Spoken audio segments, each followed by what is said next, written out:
We should probably have that on camera. The whole doing the Zeus does karaoke. Yeah. Okay, that's really funny you said that. Every 3 months I change my first question because you get asked the same shit again and again and again. No, we don't. What are you talking about? Yeah, exactly. It's the first time every time. So my first question, of course, is always fun, and the rotation right now is, what is your go-to karaoke song? That's one for you, really. I don't sing karaoke. Mine is "I Want to Break Free" by Queen. Nice. Oh, that's a good one. Freddie Mercury's very tough, though. Yeah, but you can sing. He can really sing. So that's a great one. Thanks, Henry. You can, mate. Cheers, mate. I'm genuinely excited for this movie. Sometimes people say that shit before, when they're doing an interview, they're like, oh, I'm really excited. No, I'm really excited for this. I love Tarson's work. Could you sort of talk about how I know this is a little generic, but we're so far out from the release, a lot of people aren't going to know about it and who you play. How did you guys first get attached to this, and was this a project that you both went after? Shall I start? Yeah. Well, this film had been around quite a while before it actually went into production. I think it was scheduled to start like a year before it did, right? At least a year, yeah. So I know Henry and I were both aware of the script, and Henry probably more than I was. And then I think I was sort of floating about with in Tarson's brain for quite a long time. Scary place to float about. Yeah, really scary, very colourful. Yeah. Finally it all worked out. It was timing and scheduling and the role and all that. And I remember Tarson calling me while I was doing a movie in Newcastle in north of England, and he said, you have 7 weeks to get in training, and you need to, if I give you this role, you're gonna have to go to Montreal like as soon as you finish and go onto this crazy training regime. And I was like, great, this is a challenge, this is something I've never done before, and that's how I basically got involved. But I'd known about it for like a year before. Yeah. For me, when the script was first sort of being bandied about with Tarsem, it was late 2008, and went in to meet him, and he sold me this thing like nothing else. It was incredible. His sell. He showed me all the visuals, concept visuals he had already put together at this very, very early stage, and I walked out of that room going, I want to be a part of this. I really want to be a part of this. Tarsem was quite fond of me to play one of the roles, and went into audition for Theseus, and I did the screen test. Actually went straight to screen test, and he basically just did the whole sliding scale. He made me play Theseus in as many ways as possible, because the script was in its very early stages and he wasn't too sure which direction it was going to go in, so he wanted to make sure that I could play whichever direction we chose it to go. I managed to pull it off. I don't know how, but I did. and I got the job, and that was it was planning to shoot a few months after that screen test, but then it got pushed back and pushed back and pushed back, and it was over a year later that we actually changed started name shooting. like 4 times. Yeah, and everything. I yeah. mean, it went through a lot of transitional moments and until we finally started it. But it was funny because I think it needed all that time. It needed Tarsem to tweak and change and have it in his headspace, because by the time we did start shooting, everything was so solid. Yeah. The world that he'd created wasn't. He did every question you asked Tarsem about the world that we were going to inhabit, we could answer. There was nothing left to the imagination, we haven't thought about that yet. Yeah. And so that could felt answer and that show felt us a great. painting. Yes, and a show us. 3D model. Yeah. That's who he is. Well, and you can see the poster behind you guys, or the half-sheet poster. They released all the character posters yesterday. It says, from the producers of 300.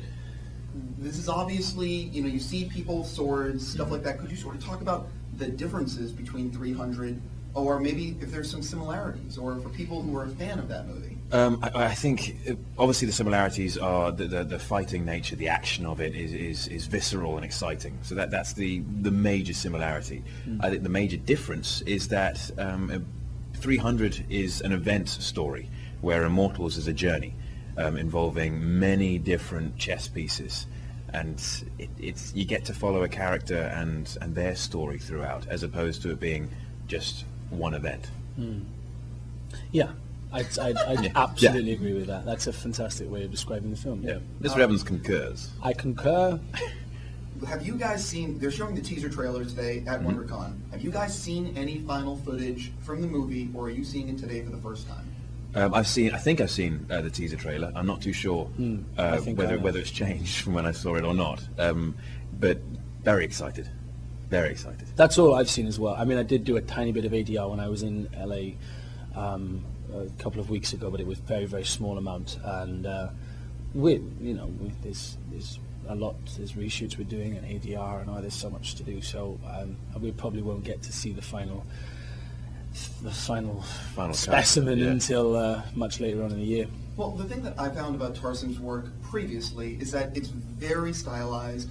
There's certain shots that seem like you wonder, how the F did he put this together? Is this that kind of style, or is it more of like a typical narrative, way do you know what I'm trying to... Well, I remember Tarsen saying in an interview that he said that this film would be like a mixture of Fight Club crossed with Caravaggio, like the visual of it. And I was telling Henry earlier on that there was a scene that he was in that everybody was talking about, this big fight sequence, and everybody was saying, if you get a second, you should go to the studio and see it, because it's a sight. It's unbelievable, because it was so intricate, You know the one I'm talking about. Yeah.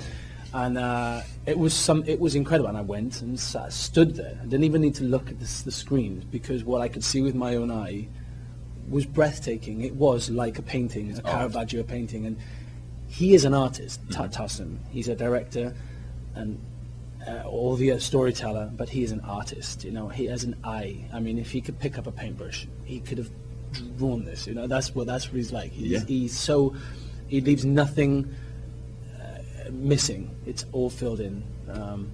So you see a complete finished work when you walk onto one of those sets. They really are breathtaking, all of them.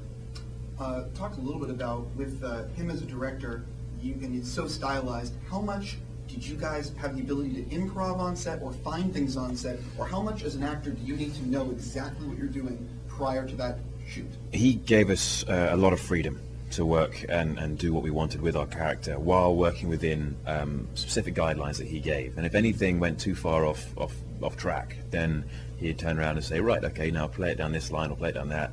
I like what you're doing there, but what we're trying to achieve in this is that. And so he gave us a lot of freedom while giving us a very specific guideline to work within, because he knows exactly what's going on at all times. He knows exactly what emotion he wants people to be feeling at that particular moment. And so he will guide us as actors to try and achieve that with an audience member.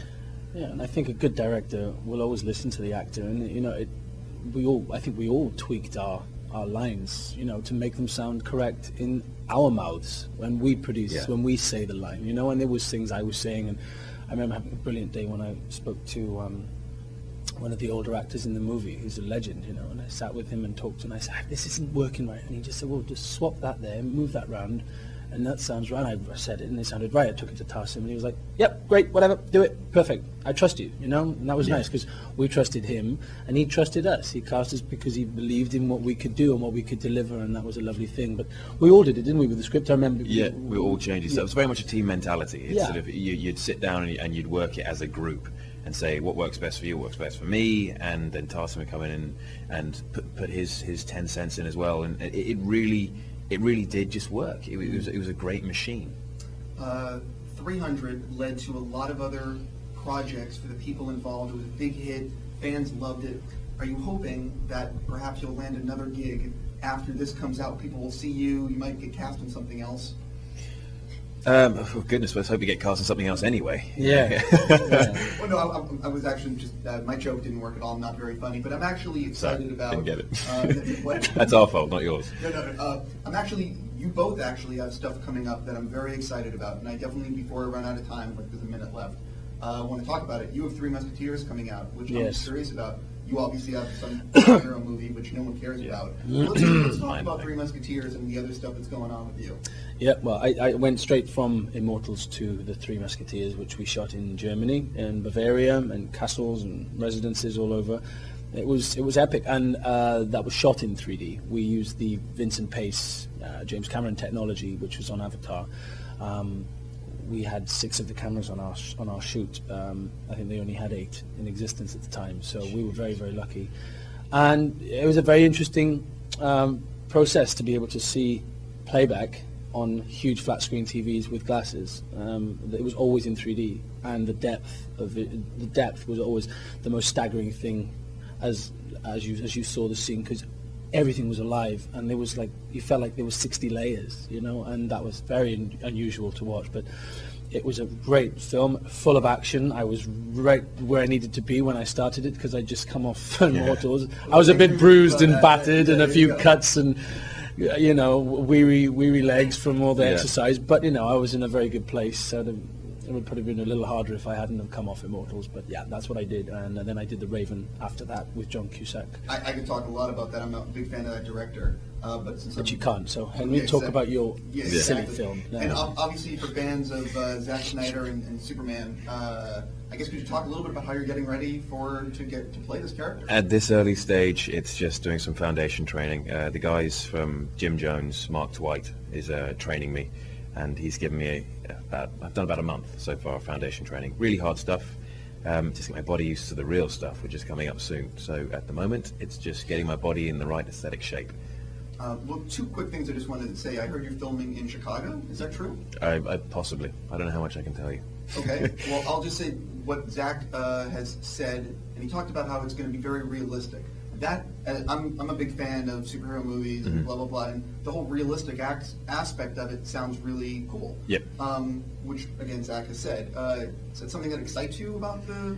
I think it's just a great way to go, because superheroes themselves are so unrealistic that to add in a realism to them just makes them more easier to associate with, and it attaches more directly to a real life imagination.